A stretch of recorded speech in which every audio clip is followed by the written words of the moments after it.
বুবলির সিনেমার শুটিং বন্ধ করতে বললেন জয়া আহসান।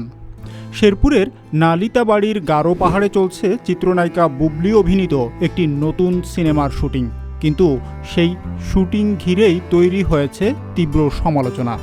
কেননা শুটিং চলছে এমন এক এলাকায় যেখানে প্রায় বন্য হাতির আনাগোনা। সম্প্রতি শুটিং সেটে হাতির আক্রমণের ঘটনাও ঘটেছে, আর এ বিষয়টি নিয়েই মুখ খুলেছেন দুই বাংলার জনপ্রিয় অভিনেত্রী জয়া আহসান।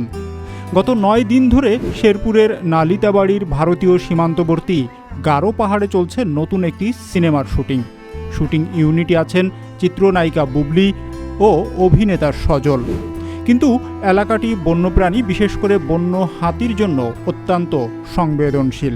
এমনকি শুটিং চলাকালে সেটে একাধিক হাতির আক্রমণের ঘটনাও ঘটেছে। বিষয়টি নিশ্চিত করেছেন অভিনেতা সজল নিজেই।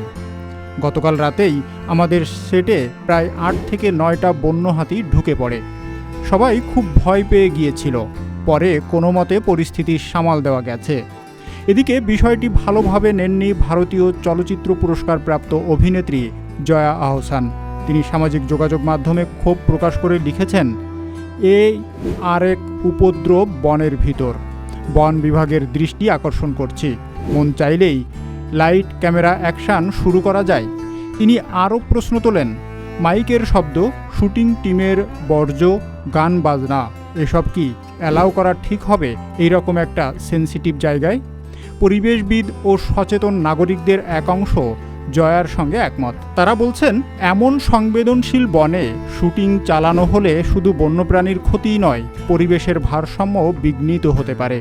এখন দেখার বিষয় বন বিভাগ এ বিষয়ে কী পদক্ষেপ নেয়। আমরা নজর রাখছি এই ঘটনার পরবর্তী আপডেটের দিকে। এসবিটি টিউবের সাথে থাকুন সর্বশেষ সংবাদ পেতে।